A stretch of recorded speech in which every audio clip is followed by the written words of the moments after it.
Have you ever had that feeling that something else is pulling the strings in your life? Well, today, we're going to peel back the curtain and take a hard look at the powerful, hidden forces that are secretly shaping our decisions, our relationships, pretty much everything. So let's just dive right in. What if the most influential person in your life, the one quietly calling all the shots, isn't your boss or a mentor or even your partner, but it's actually you? Or, to be more specific, your own emotions. Kind of weird to think about, isn't it? You see, we all love to think of ourselves as logical, rational people. But author Robert Greene argues that we've got it completely backward. We think our rational mind is in the driver's seat, making all the smart moves. But in reality, emotion has its hands gripped tight on the steering wheel, and our logic is just the passenger in the back, scrambling to come up with a good excuse for why we just swerved into oncoming traffic. And that brings us right to the heart of the problem. We're all operating based on these invisible scripts, these deep, hidden patterns that are running our lives without us even knowing it. So the first big force at play is irrationality. This is when these huge emotions, we're talking fear, envy, greed, are the real ones in charge. Think about it.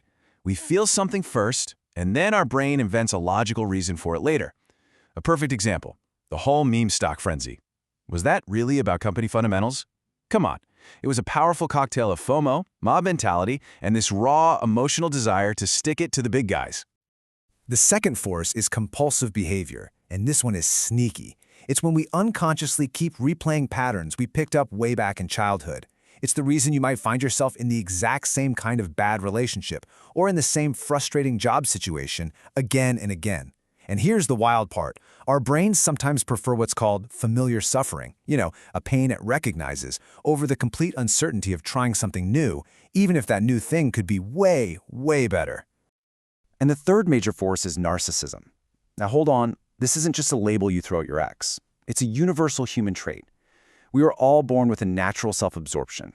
And if we don't learn how to manage it, it can make us completely deaf to what other people are thinking and feeling.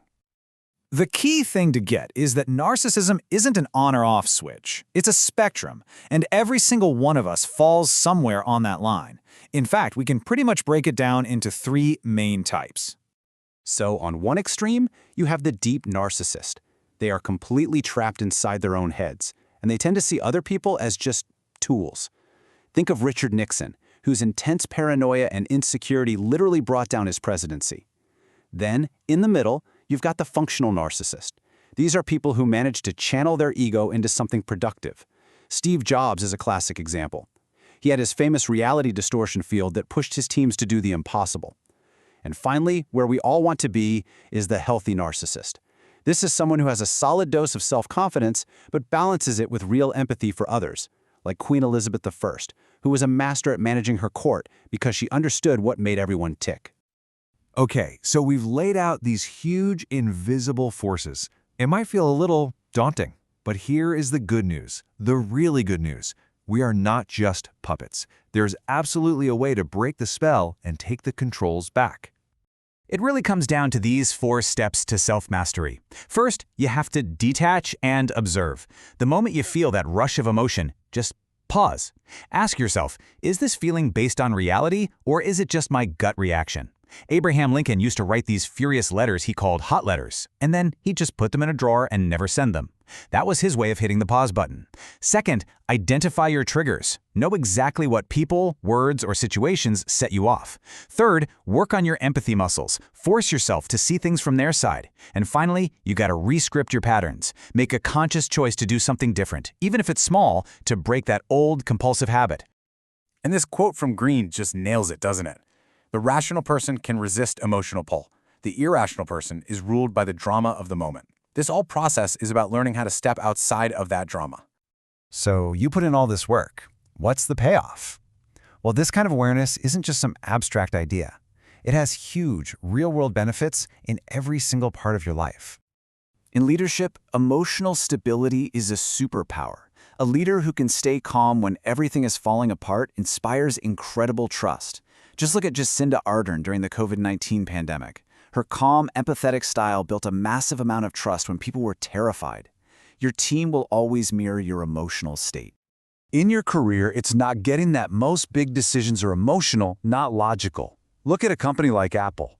They don't just sell you technology, they sell you a feeling of being creative, a belonging to an exclusive club. When you can tap into the emotions driving the market, you connect on a whole other level. And in our relationships, this is a total game changer. Most fights are never about the thing we're fighting about. It's not about the dishes in the sink. It's about a deeper fear. The fear of being ignored, the need for respect, the feeling of being taken for granted. When you can see the real need behind the fight, you can actually solve the real problem. So ultimately, this entire journey is about making a fundamental shift. It's about going from being just an actor in your own life, reading lines written for you by your past, to finally becoming the director. And let's be really clear about this. True power is not about suppressing your emotions or becoming some kind of unfeeling robot. That's impossible, and it's not the goal. The real power is in understanding your emotions, knowing where they come from, and then consciously choosing how to aim that energy in a wise way. And all of this leaves us with one final really important question for you to take with you. After everything we've talked about today, take a second and ask yourself, who or what is the unseen director of your story? Is it you, or is it maybe time to take back the director's chair?